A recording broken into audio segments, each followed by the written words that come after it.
பரசுராம பரசுராம ஜமதக்னி ராமா, பரசுராமா பரசுராமா ரேணுகா ராமா.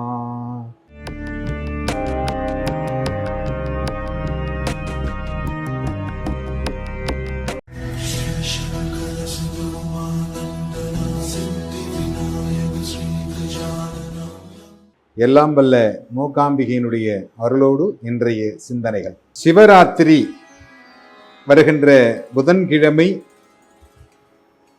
சிவனுக்காக சிவபூஜை செய்பவர்கள் கொண்டாடக்கூடிய, அனைத்து ஜீவராசிகளும் வணங்கக்கூடிய தெய்வமாக இருக்கக்கூடிய இந்த சிவராத்திரி மிக விசேஷமான சிவராத்திரியாக கருதப்படுகிறது. ஏன் சிவராத்திரி அப்படிங்கிறது நீங்க நினைக்கிற மாதிரி இது ஒரு சாதாரண நாளாக இல்லை. ஏன்னா இந்த சிவராத்திரி அன்னைக்குத்தான் இந்திரன் முதலான அனைத்து தெய்வங்களும் சிவபெருமானை வழிபாடு செய்து சிவசாயுஜ்யம், சிவ பதவி, சிவனிடத்திலிருந்து மங்காத செல்வங்களை பெற்றவர்கள். அதாவது மீண்டும் பிறவாமை வேண்டும் என்பதுதான் எல்லோருடைய ஆசையும். இந்த உடல் அழுக்கானது. இத பட்டினத்தார் சொல்லுகின்ற பொழுது மிக தெளிவாக சொல்லுகிறார். ஏன்னா இந்த உடல் அப்படிப்பட்ட உடல். 9 துவாரங்களை கொண்ட இந்த உடலிலே காற்றை அடைத்து நம்மை ஆட்டி படைக்கின்றவன் இறைவன். அடைத்த காற்று எப்பொழுது போகும் என்பது நமக்கு தெரியாது. அது அவனுக்கு மட்டுமே தெரியும். ஏன்னா காற்று அப்படிங்கிறது இருந்துகிட்டே இருக்கு. நீங்க பாக்குறீங்க, காத்து அப்படியே தான் இருக்குது. இப்ப நான் சுவாசிச்சுக்கிட்டு இருக்கிறேன். ஆனால் நான் இறந்த பிறகு அதே காற்று என் உடலில் இருக்கிறது. ஆனால் சுவாசம் என்பது இல்லாமல் இருக்கிறது. இந்த சுவாசத்தை நிறுத்துவதும் சுவாசத்தை தருவதும் யாராக இருக்கிறார் என்றால் அந்த சிவபெருமானாக இருக்கிறார். ஏன்னா இந்த இந்து மதம் அப்படிங்கிறது யாராலும் தோற்றுவிக்கப்பட்ட விதம் அல்ல. மற்ற மதங்கள் எல்லாமே ஒருவரால் உருவாக்கப்பட்டது, ஒருவரால் தோற்றுவிக்கப்பட்டது. இந்து மதம் மட்டும் ஒருவரால் தோற்று வைக்கப்படாத, சிவபெருமானால் அனுகிரகம் செய்யப்பட்டு சிவபெருமானால் தோற்றுவிக்கப்பட்ட மதம். அது என்னங்க சிவபெருமான் தோற்றி வச்சிருக்கிறார் அப்படின்னு? அவருடைய மதங்க.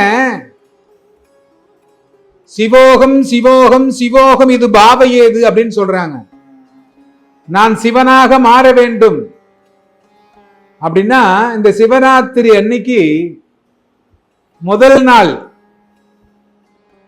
இரவு உணவு சாப்பிட்ட பிறகு மறுநாள் காலையில் புதன்கிழமையிலிருந்து எதுவும் சாப்பிடாமல் இருக்க வேண்டும். பவர் ஆஃப் எனர்ஜி, உங்களுக்கு ஒரு விதமான சக்தி வேண்டும் அப்படின்னு சொன்னீங்கன்னா இந்த சிவராத்திரி அன்னைக்கு விரதம் இருந்தோமே ஆனால் சகல செல்வங்களும் கிடைக்கும். ஏன்னா காந்தாரிக்கு ரொம்ப பிடித்தமானது இந்த சிவராத்திரி. காந்தாரி இவ்வளவு பவரா எப்படி இருந்தா? காந்தாரி தன்னுடைய சக்தி எல்லாம் ஒன்றாக திரட்டி தன்னுடைய மகன் துரியோதனனுக்கு வழங்குகிறாள். இவ்வளவு பவர் எப்படி வந்துச்சு அவளுக்கு? ஏன் அப்படின்னா இந்த சிவராத்திரி பூஜையை ஒரு நாளும் மறவாமல் செய்தவள். அதனாலதான் இந்த சிவனுடைய அனுகிரகம் கிடைக்க பெற்றாள். சிவனுடைய அனுகிரகம் கிடைத்தவர்கள் அப்படின்னு பாத்தீங்கன்னா நிறைய பேர். காரைக்கால் அம்மையார், 63 நாயன்மார்கள், எவ்வளவோ சித்தர்கள். ஏன்னா 18 சித்தர்கள் மட்டும்தான் நமக்கு தெரிவாங்க. மற்ற சித்தர்கள்லாம் அதுக்கப்புறம் வந்தவர்கள். சித்த உலகில் நிறைய பேர் வந்து வாழ்ந்திருக்கிறாங்க. எல்லோரும் மீண்டும் பிறவாமை வேண்டும். இறைவா, நான் உன்னுடைய பாதத்தில் சரணாகதி அடைய வேண்டும். ஏன்னா இந்த உடம்போட போனவங்க அப்படின்றது ரொம்ப சில பேர்.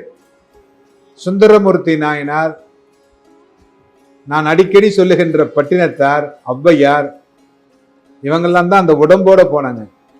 அதே மாதிரி இப்ப நம்மளுடைய இந்த நூற்றாண்டில் அப்படின்னு சொன்னீங்கன்னா வள்ளலார் சுவாமிகள் அப்படியே போய் ஜோதியில கலந்தார். இதெல்லாம் எதுக்காக? சிவபெருமானை நோக்கி தவம் இருக்கிறார்கள். ஏன் சிவோகம் சிவோகம் என்று சொல்லுகிறார்கள்? ஏன்னா எறும்பு கூட சிவபெருமானை நினைத்து வாழ்ந்திருக்கிறது, சிலந்தி வாழ்ந்திருக்கிறது.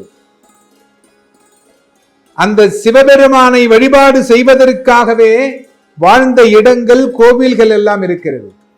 திருவானைக்காவலில் சிலந்தி பூஜை செய்திருக்கிறது, யானை பூஜை செய்திருக்கிறது.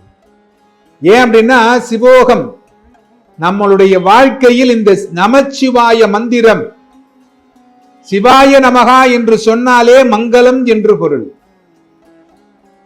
அந்த சிவாய நமகா என்கின்ற மந்திரத்தை இந்த சிவராத்திரியில் இரவு முழுவதும் உறங்காமல், அதுவும் சில பேர் சொல்றாங்க ராத்திரி 3 மணி வரைக்குமாவது நீங்கள் தூங்காமல் இருக்க வேண்டும். ஒன்றை துறந்தால் ஒன்று கிடைக்கும், ஒன்றை இழந்தால் ஒன்று கிடைக்கும். இதுதான் வாழ்க்கை. அது ஒரு பழமொழி சொல்லுவாங்க இல்லையா, மீசைக்கும் ஆசை கூழுக்கும் ஆசை என்பார்கள். மீசை வச்சுக்கிட்டா கூழ் சாப்பிடுறது கஷ்டம். அந்த மாதிரி நாம் எதையாவது பெற வேண்டும் என்றால் இறைவனிடத்திலே மன்றாட வேண்டும். 63 நாயன்மார்களும் இறைவனிடத்திலே மன்றாடி நமக்காக நிறைய பாதைகளை, நீ இப்படிலாம் போ, நீ வெற்றி அடையலாம், சிவனிடத்தில் சிவனுடைய அனுகிரகம் உனக்கு கிடைக்கும். யாருக்கெல்லாம் அனுகிரகம் செய்திருக்கிறார்? சிவனை வழிபட்டவருக்கு மட்டுமா அனுகிரகம் செய்திருக்கிறார்? நினைத்தாலே முக்தி தரக்கூடிய இடங்களை எல்லாம் உங்களுக்கு தந்திருக்கிறார்.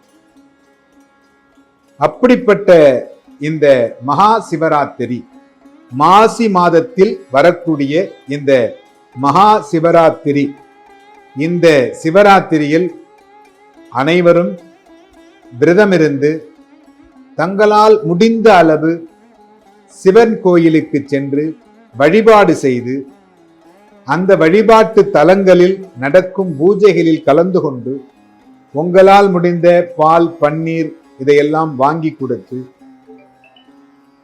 இறைவனை வழிபாடு செய்யுங்கள். எல்லோரும் இன்புற்றிருக்க சுவாமிநாத சுவாமியை பிரார்த்தனை செய்கிறேன்.